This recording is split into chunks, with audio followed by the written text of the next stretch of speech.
Can our financial system change overnight? Recent history shows how entire economies can be transformed in a single weekend. Today we're joined by Luke Groman, founder of Forest for the Trees and one of the most respected macro analysts in finance. His insights on monetary policy and market dynamics have earned him a following among leading investors and policymakers worldwide. In today's discussion, we'll examine three central points about the potential for a rapid monetary reset, why it might happen over a weekend rather than gradually, the importance of positioning before such an event, and how recent regulatory changes suggest preparation is underway. Before we continue, if you enjoy these breakdowns, hit the like and subscribe button for more TFTC content. Full episode linked below. The final clip reveals a critical regulatory shift that could reshape how banks handle Bitcoin. But first, let's explore why Luke believes our current financial system is primed for a sudden transformation, using a recent crypto event as an unexpected example. The biggest variant perception out there right now is I hear this so much, like, I don't want to buy gold or Bitcoin. I buy gold or Bitcoin when it's really obvious they're going to have to do this. Like, it's really obvious they're going to have to do this now, and you think you have time, and you might not. Like, to me, the biggest message of the Trump coin thing of last weekend and the Melania coin, that thing went up 12,000% in 12 hours. Like, there's a real chance, like, that's the friggin' playbook of, like, well, I'll buy gold. I don't need gold if they're going to use gold. I'll just buy gold once it's obvious they're going to revalue it. Okay.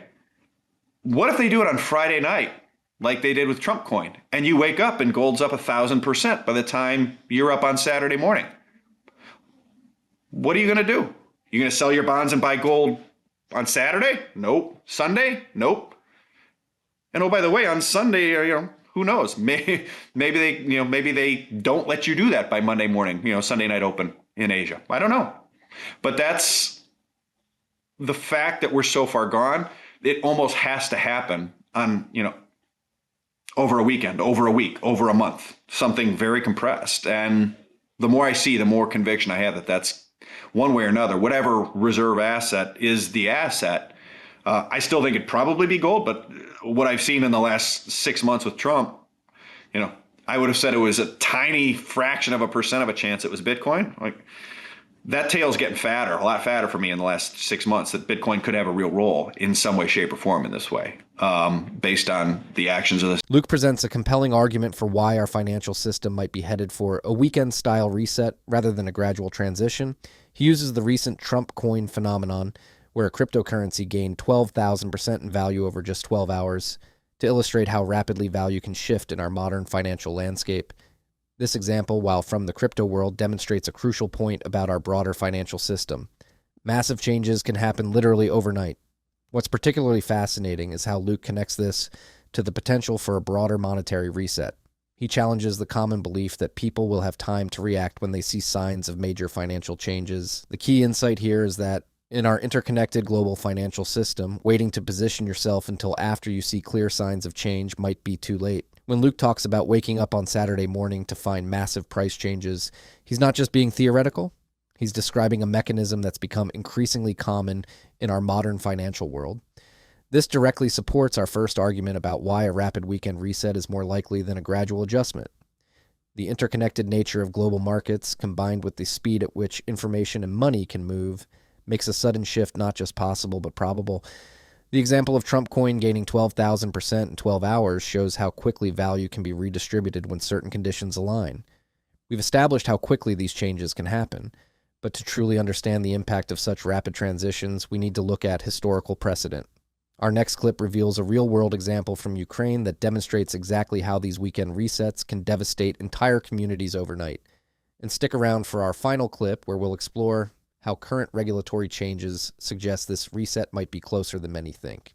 I don't think they have that much, but I do think it's instructive. Like, I have friends that grew up in Ukraine, and, they're American citizens now, and they tell me a story about, the mid to late 90s. And they said, look, we were the richest family in the village. My dad was a doctor. We had enough in the bank to buy 5 cars. And they closed the banks on a Friday night, and they reopened them a week or two later, and we took the money out. It was the same money. We got every dime back, and we bought groceries for the month with the amount of money that used to buy 5 cars. Happens all the time. It's like, the Americans are the only people in the world who don't think this kind of thing can happen. And it's only because it's been 100, 120, 130 years since it's happened anywhere in America. But this stuff happens all the time. This Ukrainian example perfectly illustrates why the compressed time frame reset thesis isn't just theoretical. It's based on historical precedent. The story of this doctor's family is particularly powerful because it shows how even well-positioned, wealthy individuals can be caught off guard by a monetary reset. They went from being able to afford 5 cars to barely being able to buy groceries, not because they lost money in the traditional sense, but because the value of their money changed dramatically overnight. What makes this example especially relevant is how it challenges the American perspective on monetary stability. Luke points out that Americans have a unique blind spot when it comes to these types of events simply because we haven't experienced anything similar in recent memory. This complacency is dangerous, especially given the current state of our financial system and global monetary tensions. Everyone knows about Fold. It's the app where you can earn the most Bitcoin rewards for everyday purchases. Fold now lets you double stack rewards with gift cards. Use your credit or debit card to buy gift cards and earn both credit card rewards and sats. Fold gift cards help you grow your stack with every purchase. If you're not shopping with Fold gift cards, you're leaving sats on the table. Get a 20,000 sat welcome bonus. Go sign up now at foldapp.com/Marty. This narrative strongly supports our second argument about the importance of positioning before a potential reset. When we consider this in the context of Bitcoin, it becomes clear why having assets outside the traditional banking system is crucial. The Ukrainian family's experience shows that once a reset begins, there's no time to reposition. The wealth transfer happens instantly, and those who haven't prepared find themselves on the wrong side of the transition. We've now seen how these resets can happen over a weekend, and why positioning beforehand is crucial. But what makes this particularly relevant today is how regulatory frameworks are being adjusted to potentially accommodate such a transition. Stay tuned for our final clip, where we'll explore how recent changes in banking regulations might be paving the way for this reset, and why this preparation phase could be more significant than many realize.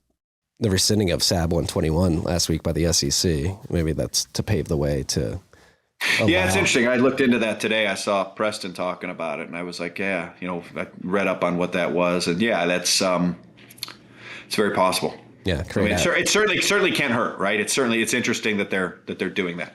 Yeah, it creates an avenue for the banks to get access to this collateral asset, whether or not they're able to actually not blow it like BlockFi or Celsius or FTX did is another question, but you can envision a scenario in which they're allowed to hold Bitcoin on behalf of customers and on their balance sheets, and they have proper risk management and don't lend it out to degenerate gamblers and are able actually to keep it where it could be better for everybody involved. Yeah, that would make sense to me. Yeah. The rescinding of SAB 121 by the SEC represents a critical shift in how traditional financial institutions might interact with Bitcoin, and it's far more significant than it might appear on the surface.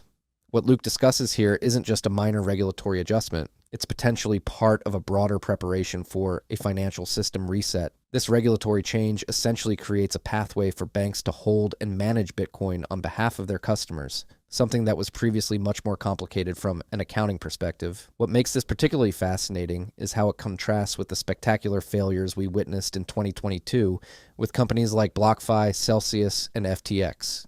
Instead of using these failures as justification for stricter restrictions, regulators appear to be creating a framework for traditional banks to enter the space responsibly. This approach directly supports our third argument about regulatory preparation for a potential reset. By allowing traditional banks to handle Bitcoin with proper risk management protocols, the financial system is essentially building the infrastructure needed for a rapid transition. This preparation phase is crucial because it suggests that authorities are aware of the need for systemic change and are actively laying the groundwork for it. When viewed alongside our previous evidence about the speed of potential changes and the importance of positioning beforehand, these regulatory adjustments take on new significance. They're not just incremental improvements to the existing system, they're preparation for what could be a fundamental shift in how our financial system operates. The emphasis on proper risk management and regulatory oversight distinguishes this approach from the failed crypto companies of 2022. This isn't about speculative trading or lending. It's about creating a robust infrastructure that could support a rapid transition in our monetary system. When we connect this back to our compressed time frame reset thesis, we can see how all three elements come together.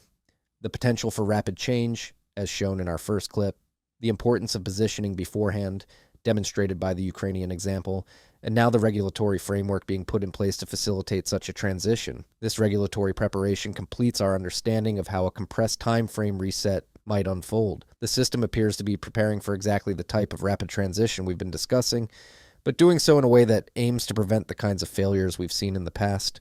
Could the next financial reset happen in just one weekend?